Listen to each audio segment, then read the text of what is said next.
Assalamualaikum warahmatullahi wabarakatuh. Waalaikumsalam warahmatullahi wabarakatuh. Halo Sobat Alkolam, balik lagi bersama kita di YouTube-nya KSPI Alkolam di acara Bincang Santai. Yang tentunya kita akan membawakan banyak materi-materi menarik yang patut untuk kita bahas, terutama mengenai psikologi Islam. Nah, kali ini di acara Bincang Santai bersama saya Dinda Nur Salsabila selaku staf Kominfo akan menuntun jalannya acara Bincang Santai kali ini. Nah, untuk Bincang Santai kali ini nih, kita akan membahas seputar kenapa sih orang-orang itu bisa stres. Nah, dari kalian, dari teman-teman Alkolam sendiri, banyak nggak yang merasa stres? Kalau ada yang merasa stres, bisa ya untuk menuliskan komentar di bawah. Nah, kali ini di acara Bincang Santai, saya ditemani bersama dengan Bapak Septian. Beliau ini merupakan dosen Fakultas Psikologi dan anggota PSPI. Nah, untuk lebih jelasnya, mari kita mulai bersama-sama. Ya. Oke teman-teman, untuk lebih jelasnya, mari kita kupas bersama dengan pakarnya secara langsung yuk. Nah, Pak Septian, saya mau nanya nih, sebenarnya stres itu apa sih, Pak? Oke, baik. Jadi, Assalamualaikum warahmatullahi wabarakatuh. Waalaikumsalam warahmatullahi wabarakatuh. Terima kasih atas undangannya ya dari teman-teman KSPI Alkolam UMS. Nah, jadi temanya menarik ya, karena tema ini senantiasa relate sama kondisi kita sehari-hari ya. Bahkan yang mahasiswa ataupun yang bekerja ya, dengan pokoknya berbagai latar belakang, dengan berbagai profesi seperti itulah, pasti tidak akan lepas dari namanya stres seperti itu. Nah, lantas stres itu apa sih kan gitu? Kenapa kok bisa dikatakan tadi saya bilang semua orang itu mengalami stres? Jadi ini mungkin kita ngobrolnya santai saja ya, karena Pak, kan memang program apa yang namanya? Program Bincang Santai. Bincang Santai, oke. Jadi kalau serius ini menyalahi fitrah acara ini, oke. Jadi stres itu sebenarnya bisa kalau sederhananya adalah ketika kita merasa tertekan atau terbebani. Ya, udah gitu aja. Jadi ketika teman-teman tertekan atau terbebani, nanti akan muncul respon stres. Ya, makanya kadang-kadang kurang pas ya, kurang tepat ketika dikatakan aku merasa stres ya, perasaanku stres, itu mungkin agaknya kurang tepat. Meskipun ya nggak apa-apa lah karena itu umum ya. Tapi stres itu lebih kepada respon psikologis kita atau mental kita ya, baik itu pikiran, perasaan, atau perilaku, termasuk respon fisiologis secara spontan gitu ya. Nah, artinya itu terjadi cepat, sebagaimana kita biasa merespon stres itu atau sumber stres kita katakanlah. Misalkan ambil contoh, kalau Mbak Dinda pernah nggak merasakan stres? Pasti pernah. Pernah. Contohnya apa? Ketika merasakan ada beban yang dialami atau kondisi tertekan, itu apa sih yang pernah dialami? Kalau deket-deket ini ya Pak, itu stres ini sih Pak, perang KRS itu loh Pak. Wow. Itu kan bikin stres itu, kayak nanti takut nggak dapat kelas, atau nanti takut nggak sesuai sama dosen yang kita mau gitu Pak. Oke, berarti lebih ke pikiran ya. Iya. Ada yang lain selain pikiran? Emosi mungkin? Emosi pernah juga. Maksudnya apa emosinya? Misalkan ketika tadi ya kondisi harus cepet-cepetan milih KRS gitu. Atau yang lebih gampang misalkan ketika mau UTS lah. Banyak ya? Ya, banyak. Apa emosi yang muncul apa biasanya? Ketika ada soal yang nggak bisa dijawab gitu misalnya. Biasanya ini sih Pak, marah sih. Marah, jengkel gitu ya. Iya, marah, jengkel gitu. Misalkan ada soal yang nggak bisa dijawab gitu kan, biasanya mahasiswa ada yang kayaknya aku tahu tapi kok lupa kayak gitu ya. Betul, jadi respon stres itu bisa bermacam-macam. Bisa berwujud emosi ya. Jadi kalau dikatakan misalnya apa sih eh, stres itu tadi ketika kita merasa terbebani atau merasa tertekan ya, dan itu bisa juga ketika kita mempersepsikan itu beban atau tekanan ya, dan secara otomatis akan mengaruhi psikologis kita termasuk fisiologis kita seperti itu. Itu dulu ya. Oke. Nah, gimana sih Pak manusia itu bisa mengalami stres? Tadi kan sudah dijelaskan. Nah, kalau secara spesifiknya Pak, kok bisa gitu loh? Kok manusia tuh benar-benar kayak bisa merasakan stres, mengalami stres itu gimana gitu? Jadi memang ini barangkali respon dari mungkin ibaratnya kodratnya, atau dari kalau kita berbicara tentang otak sendiri ya, karena kan salah satu keistimewaan manusia atau insan itu pada akalnya ya, salah satu struktur akal ya otak itu sendiri kan. Nah, otak kita itu ada salah satu sistem ini agak lupa, nanti silahkan teman-teman bisa komentar ya kalau misalkan salah. Ada namanya bagian limbic system kayak gitu ya, atau amigdala, yang itu mengatur tentang rasa takut ya. Dia berhubungan juga dengan rasa takut atau fear system. Jadi itu akan aktif ketika kita mempersepsikan sesuatu itu mengancam atau ada ancaman di situ. Nah, sehingga memang dari penciptaan kita itu diprogram seperti itu. Kan aneh ya, ada sesuatu yang berbahaya, misalkan katakanlah harimau, jelas-jelas berbahaya di depan kita, tapi kita santai-santai. Nah, atau sehingga kalau misalkan ada harimau, ya sudah, kita merasa tadi sistem limbik kita aktif ya, kemudian kita menjadi, kalau teorinya itu fight or flight kan gitu kan ya. Kita fight, melawan, atau flight, kabur atau lari kayak gitu ya. Atau yang ketiga itu freeze, diem ya, karena nggak tahu apa-apa. Maka itu akan kita pasti akan lari dari situ karena sistem takutnya itu aktif. Tapi ada juga ya, kita kan masih bisa berpikir itu ya, kita mau lari atau mau ngelawan nih. Tapi ada juga ketika sistem itu aktif tapi nggak melalui otak. Jadi itu yang menyebabkan tubuh kita akan spontan untuk menghindar atau refleks untuk menghindar. Misalkan ketika kita naik sepeda motor ya, itu beberapa kali saya mengalami yang harusnya mungkin ketabrak atau apa, tapi tiba-tiba tubuhnya itu cepat merespon. Nah, atau misalnya pada kondisi tertentu lah. Karena apa? Karena sistem limbik tadi itu nggak melalui ibaratnya prefrontal cortex, jadi langsung ngambil jalan pintas. Karena kalau mikir kita akan berbahaya untuk diri kita ya. Benar. Misalkan tiba-tiba mau tabrakan atau diserempet, nah ini aku mau belok kemana ya, atau mau ngapain kan gitu kan, susah. Nah, jadi Masya Allah itu salah satu bentuk khasiat ya, atau salah satu kadar atau ketetapan yang Allah tetapkan untuk manusia, salah satunya akal. Nah, mungkin itu semoga bisa menjelaskan ya kenapa kita mengalami itu. Begitu. Oke Pak, selanjutnya nih, gimana sih pandangan psikologi Islam dalam memaknai stres itu sendiri? Ya, oke, sebelum ke situ ya, tadi kan terkait dengan stres muncul respon-respon psikologis ya, dan itu sangat erat kaitannya dengan fisik tentunya. Misalkan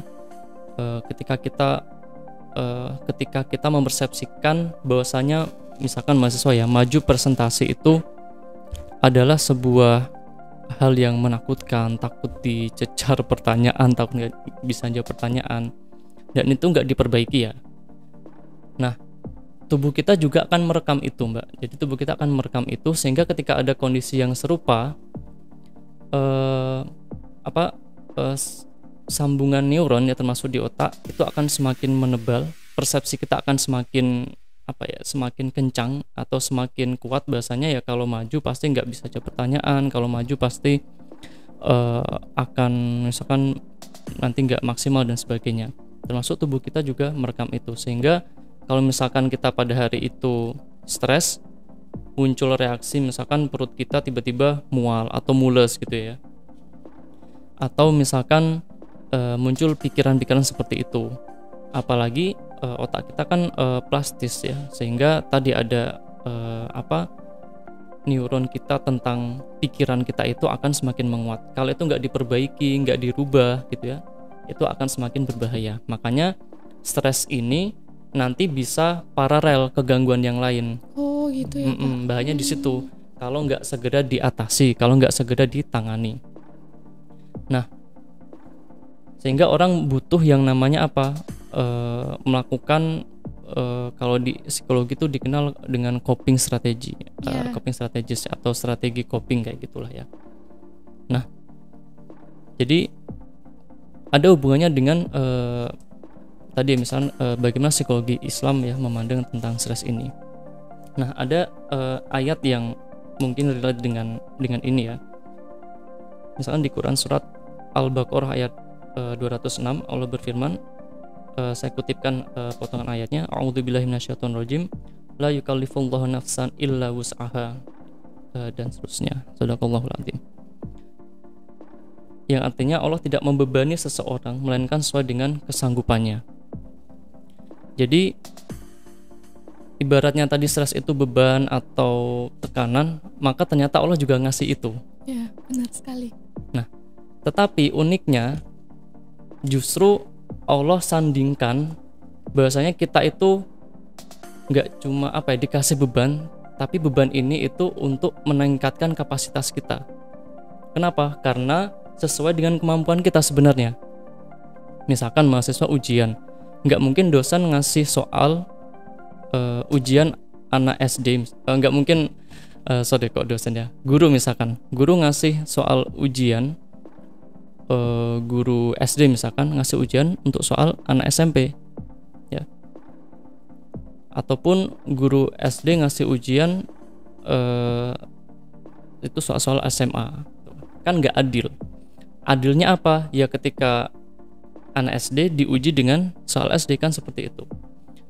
Nah, sama halnya dengan Allah. Makanya sebenarnya Allah sudah menyediakan kita itu seperangkat modal psikologis, fisiologis yang luar biasa untuk menghadapi itu.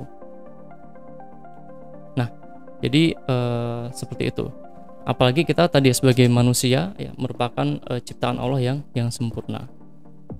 Terus ini Pak, langsung ke tadi kan panjenengan sedikit membahas tentang ini ya, coping strategi ya. Ya, betul. Nah, kalau dari Pak Septian sendiri, ada nggak sih Pak tips dan strategi mengenai coping stres ini? Jadi kebetulan pas kemarin saya penelitian ketika S2 itu membahas itu juga salah satunya ya. Jadi melihat bagaimana mahasiswa ini karena subjeknya mahasiswa, partisipannya mahasiswa, itu pengaruh persepsi dukungan sosial ya. Termasuk di situ apakah dia itu bisa mediasi coping strategis ya, atau bisa menjadi perantara lah ya, perantara antara coping strategis efek dari coping strategi terhadap stres kayak gitu atau distress. Ternyata ada. Nah, sebelum ke situ kita bahas dulu copingnya gitu ya. Banyak banget copingnya, tapi secara umum ada dua kalau menurut teori itu. Mungkin bahkan yang kita lakukan sehari-hari. Ada problem focus coping atau cara kita mengatasi stres tapi yang berfokus pada masalahnya langsung atau sumber stresnya. Misalkan mahasiswa yang ujian gitu ya, yang dia itu pada saat itu ya, UTS atau UAS ya, dia akan berpikir ya, bagaimana supaya dia bisa menjawab soal itu ya.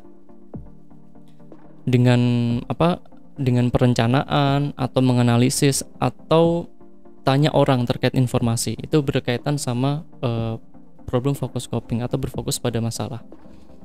Nah, kalau tanya sama orang lain kan berarti nyontek kan gitu kan ya. Benar. Nah, artinya dia harus merecall, mengingat kembali ya, ataupun ya mencoba untuk mengingat-ingat kira-kira jawabannya apa, atau menganalisis dari soal-soal atasnya ada nggak sih yang berhubungan kira-kira yang mungkin itu bisa menginspirasi atau memberikan informasi untuk menyelesaikan soal itu. Nah itu misalkan, kalau dia bisa jawab, nah masalahnya berarti selesai, dia stresnya turun atau menghilang. Yang respon misalkan dia jantungnya berdegup kencang gitu ya, atau perutnya mulus, itu kemudian bisa hilang kayak gitu.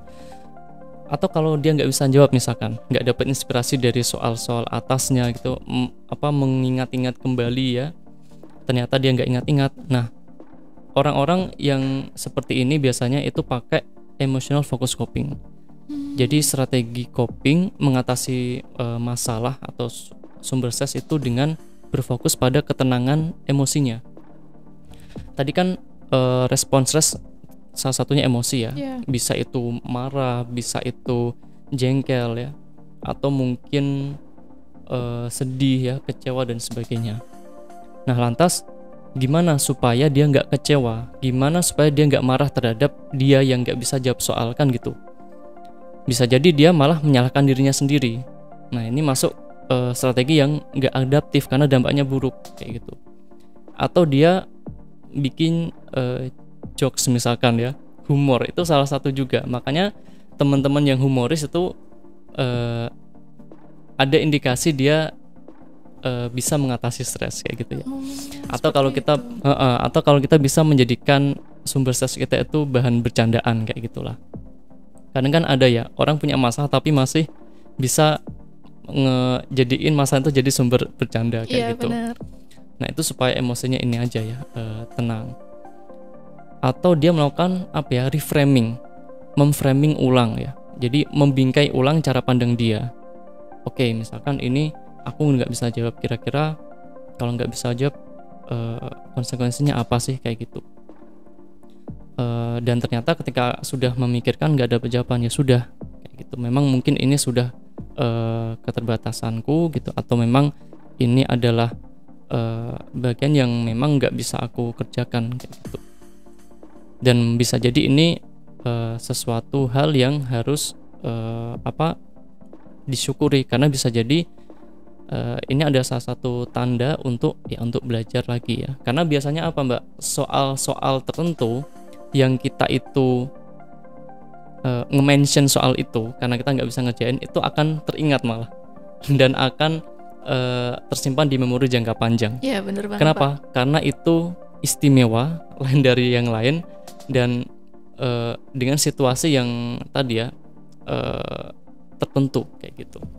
Sama halnya dengan ingatan-ingatan yang lain ya. Kalau kita pada kondisi yang buruk atau traumatis ya, maka itu akan masuk ke ingatan jangka panjang ya, ataupun termasuk kesenangan tertentu, kebahagiaan tertentu pada kondisi tertentu, itu akan cenderung lama tersimpan.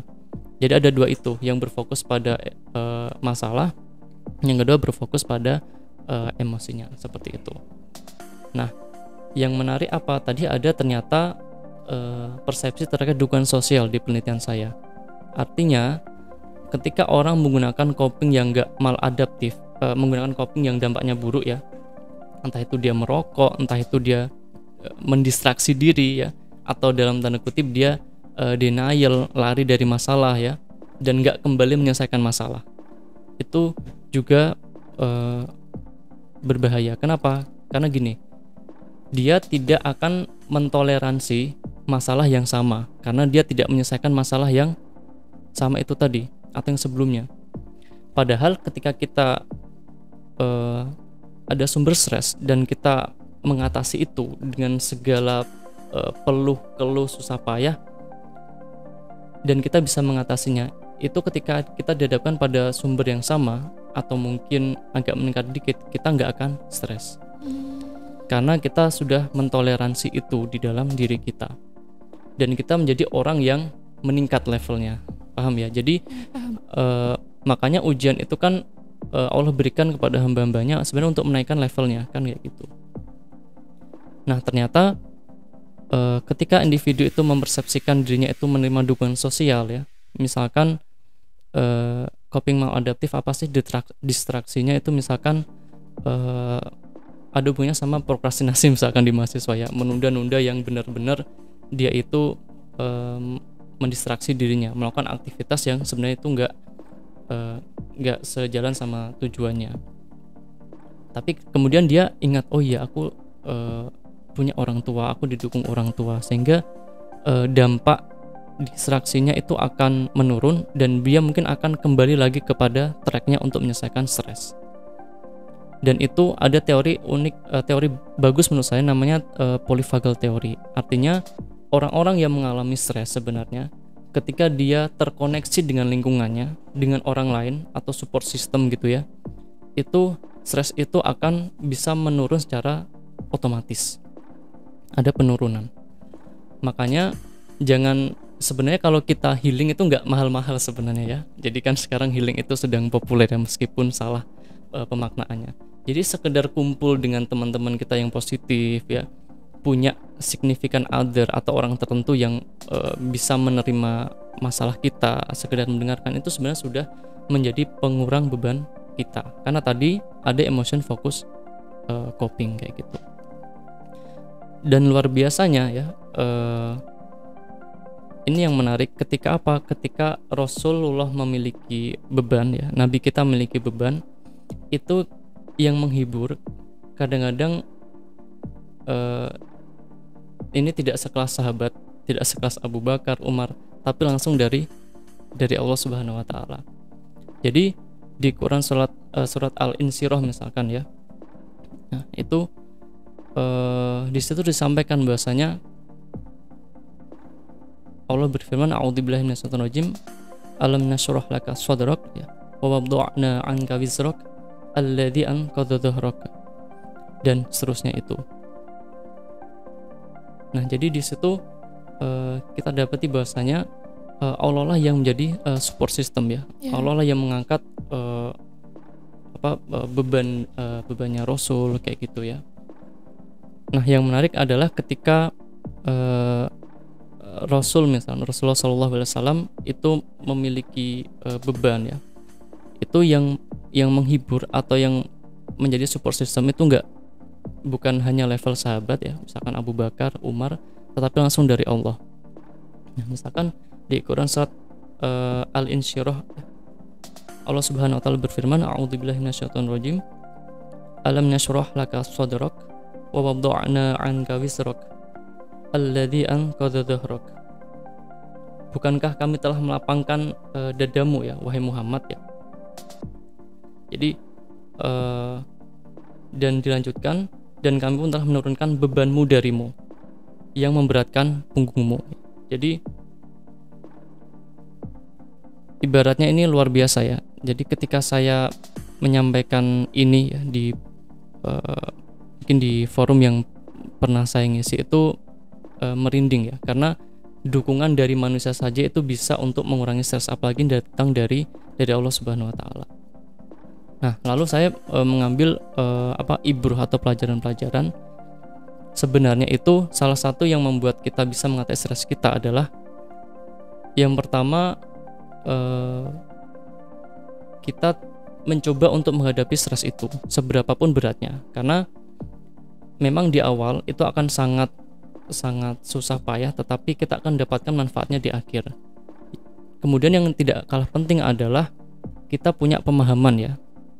Kita punya pemahaman ya, sehingga pemahaman itulah yang akan memberikan kita atau kita punya ilmu lah kayak gitu ya, punya ilmu, sehingga ilmu itulah yang nanti akan membuat kita itu menjadi orang-orang yang bisa mengatasi stres ya. Misalnya pemahaman tentang qada wal qadar ya, bahwasanya ada area-area yang kita kuasai, ada area yang nggak kita kuasai ya. Kalau area yang kita kuasai berarti kita harus maksimal ya, kita harus berusaha.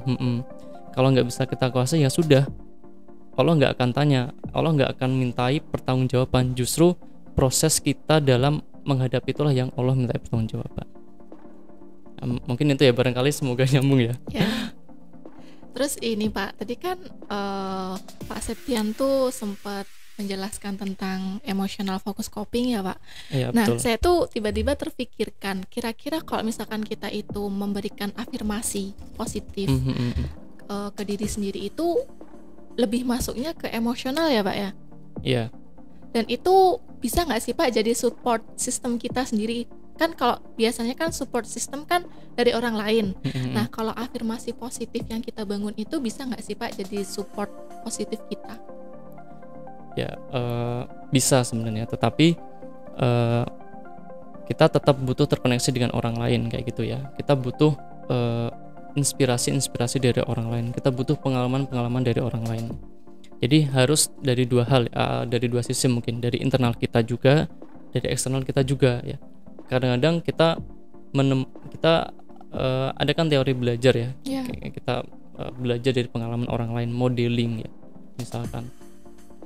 Nah, itu salah satu hal sebenarnya yang menjadi modal kita juga untuk mengatasi stres ini, seperti itu. Termasuk tadi afirmasi positif juga bisa. Gitu ya Pak. Mm-mm. Oke.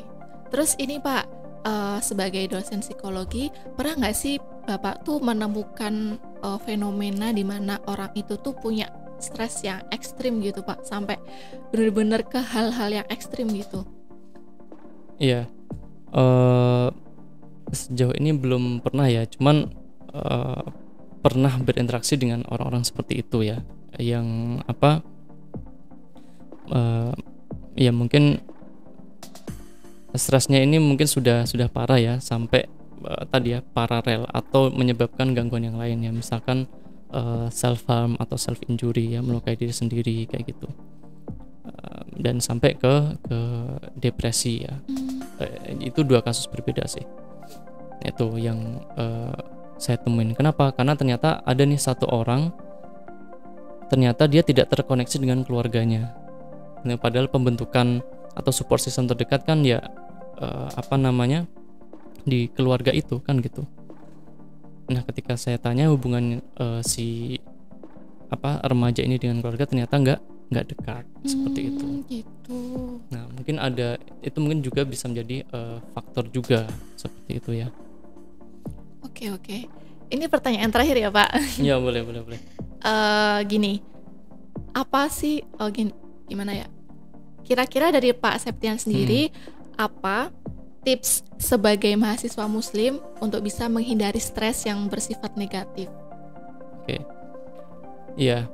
Saya mungkin lupa ya. Tadi teringat ketika Mbak Dinda menyampaikan stres negatif gitu. Ya. Ternyata stres ada yang positif juga. Dalam artian ketika kita memaknai itu sebagai apa? Kita memaknai stres itu sebagai apa? Kalau kita memaknai sebuah tekanan ya, ataupun sebuah beban itu sebagai wasilah atau cara supaya kita meningkat kemampuan kita ya, atau level kita, nah itu kan berdampak positif. Memang ya sebenarnya orang itu butuh stres ya, orang itu butuh untuk diuji, di challenge kan, seperti itu. Hanya kadang-kadang sebagian orang itu tidak memaknai itu sebagai yang positif itu tadi kan gitu ya. Nah, atau bahkan dia menggunakan strategi coping yang maladaptif, yang dampaknya buruk ya, menghindar, mendistraksi diri ya, dan yang sebagainya. Nah, kalau tips untuk mahasiswa muslim ya, nah ini menarik ya, karena kita sebagai seorang muslim atau mahasiswa muslim, kita tuh punya modal yang berharga, yaitu iman kita, Islam kita kayak gitu ya. Kita belajar banyak sekali dari kisah-kisah orang-orang terdahulu ya, para ulama ataupun para nabi seperti itu ya. Termasuk dengan tadi ya, keimanan itu jadi faktor juga untuk kita bisa menjadi faktor protektif dan juga suportif. Jadi kalau ada yang mengatakan iman nggak ada hubungannya sama sama gangguan mental misalkan ya, atau permasalahan mental, sebenarnya kurang tepat juga ya. Atau mungkin barangkali ya wajar ya, dia beriman tetapi stres kayak gitu kan. Yeah. Rasul kan juga stres juga, sedih ya, atau juga merasakan itu, termasuk para sahabat juga, apalagi mereka para sahabat dan beriman kan kayak gitu. Nah, artinya itu wajar, sesuatu yang alamiah. Tapi ternyata keimanan kita inilah jadi faktor suportif ya, protektif, yang ketika kita stres itu barangkali ketika kita benar-benar sedang level keimanan kita itu baik, nggak terlalu stres, atau bahkan kita mengatasi stresnya dengan cepat, seperti itu. Tapi yang jelas tips dari saya adalah sadari apa sih yang kita rasakan. Misalkan tadi ketika merasa stres muncul emosi ya. Emosinya apa? Misalkan marah. Jadi tenang sejenak ya, kemudian menyadari apa sih yang saya rasakan tadi. Oh, saya marah. Marah kenapa sih? Pastikan sumbernya yang membuat marah ya, atau objek yang membuat marah seperti itu. Oh, misalkan saya marah sama teman saya. Nah, yang membuat saya marah sama teman apa sih? Oh, misalkan dia tadi perkataannya nggak enak atau apa. Nah, kan akan langsung muncul apa? Muncul bisa problem focus coping atau emotion focus coping ya, tergantung mau pakai yang mana. Tapi yang jelas itu tadi, sadari apa yang kita rasakan sebagai wujud respon stres. Yang kedua, terima itu ya. Memang harus diingat atau bahkan dipikirkan gitu ya. Dalam artian kita nggak benar langsung udah daripada pusing aku mending ngegame atau kemana gitu atau ngerjain yang lain. Enggak, justru itu penting. Itu jadi bahan kita juga supaya kita bisa bertumbuh kayak gitu ya, menyelesaikan problem-problem.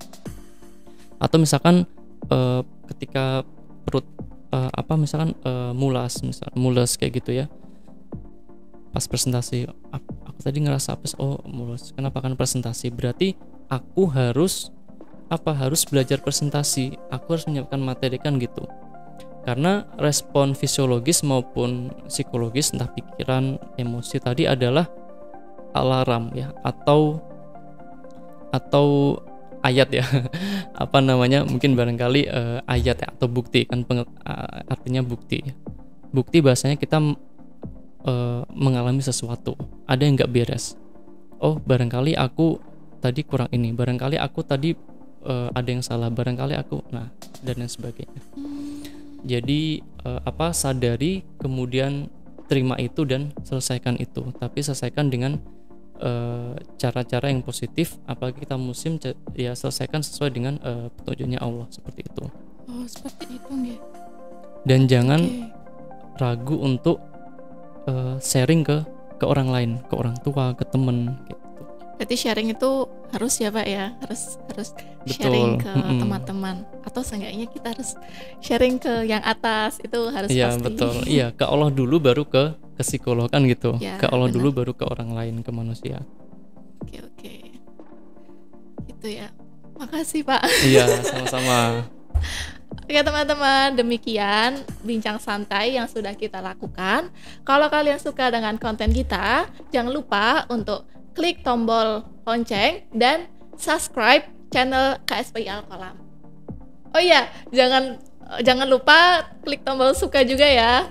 Demikian bincang santai kali ini. Barangkali jika ada salah, kami mohon maaf. Wassalamualaikum warahmatullahi wabarakatuh.